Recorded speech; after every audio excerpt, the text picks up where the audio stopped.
महागठबंधन की अगुवाई बिहार में राष्ट्रीय जनता दल ही करती है। सभी दलों का महागठबंधन में शामिल जो भी दल है, सबका उद्देश्य और लक्ष्य एक ही है और हमारे नेता श्री तेजस्वी यादव जी ही मुख्यमंत्री का चेहरा होंगे।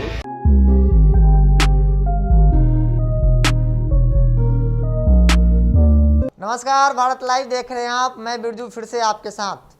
बिहार में चुनाव होने वाला है, कोरोना कहर भी जारी है, बाढ़ जैसी समस्याएं भी है। इस बीच चुनाव आयोग ने फिर से साफ कर दिया कि चुनाव सही समय पे होगा। इसके बाद जो पॉलिटिकल लोग हैं कहीं ना कहीं अपनी जुबान खोलना शुरू कर दिया है। इससे पहले बात करें सीट शेयरिंग को लेकर, सभी दल में या एनडीए की बात हो या महागठबंधन की बात हो, सभी लोग चुप्पी ठान बैठे थे। इस पर कोई बातें नहीं कही जा रही थी। लेकिन अब जो है, जब से बातें आई कि अब चुनाव तो होगा, सही समय पे होगा, तो आखिर पॉलिटिकल पार्टी कर भी तो क्या करे, चुनाव होगा तो होगा।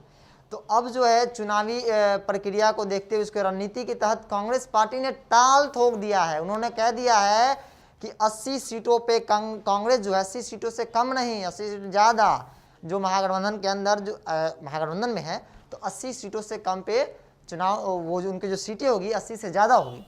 अब आपको बता दें कि ये बात कांग्रेस के वरिष्ठ नेता सदानंद सिंह ने कहा है कि बिहार विधानसभा चुनाव होने वाला है और वो कांग्रेस पार्टी जो है महागठबंधन के अंदर 80 सीटों पे चुनाव लड़ेगी।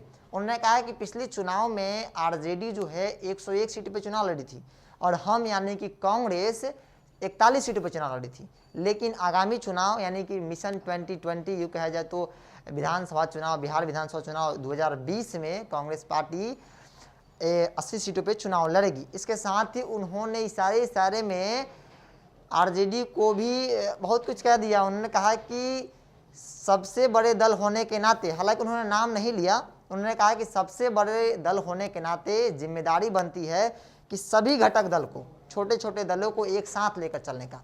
अगर ऐसा नहीं होता है तो कहीं ना कहीं इसका जो नुकसान सभी को झेलना पड़ेगा। क्योंकि जिस तरीके से निराशजनक परिणाम 2019 लोकसभा चुनाव में आए, कहीं ऐसा ना हो कि अगर इसी तरह से हम लोग आपस में लड़ते रहें। और बात सही है कि अगर आपस में ही लड़ेंगे तो सामने वाले से क्या लड़ेंगे। अगर घर में ही फूट हो तो सामने वाला तो कमेंट करेगा ही करेगा।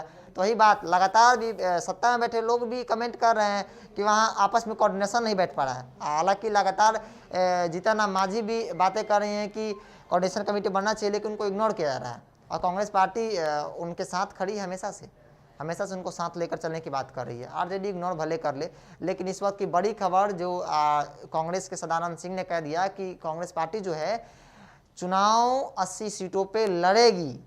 इस पे जब हमारी बातचीत हुई आरजेडी प्रवक्ता मृत्युंजय तिवारी से, तो उन्होंने क्या कुछ कहा है, जरा आप ही सुन लीजिए।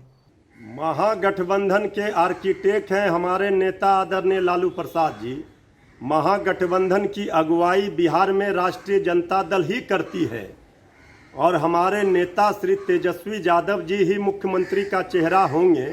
इस पर समय आने पर महागठबंधन के सभी दल सहमत हो जाएंगे।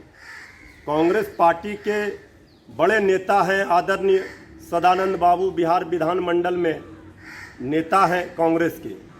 सदानंद बाबू सारी हकीकत को समझ रहे हैं। जो ज़मीनी हकीकत है वो सबको पता है। सभी दलों का महागठबंधन में शामिल जो भी दल हैं, सबका उद्देश्य और लक्ष्य एक ही है कि हम यहाँ कैसे 220 सीट से ज़्यादा जीत सकें। इसके लिए सभी काम कर रहे हैं। किसी भी दल को हकीकत समझनी चाहिए, नसीहत देने से सिर्फ काम नहीं चलेगा। कांग्रेस पार्टी हमारा पुराना सहयोगी रही है। कौन कितने सीटों पर लड़ेगा ये समय आने पर सभी दल के नेता बैठ करके तय कर लेंगे। श्री तेजस्वी यादव जी, श्री राहुल गांधी जी के बीच में सारी बातें तय हो जाएंगी, कहीं कोई परेशानी नहीं है। बढ़ाएं अपना कदम सक्सेस की ओर शिखर करियर इंस्टीट्यूट के साथ। शिखर करियर इंस्टीट्यूट पूर्वी भारत में एकमात्र कोचिंग संस्थान जो एक्सक्लूसिवली है मेडिकल एंट्रेंस एग्जाम के लिए।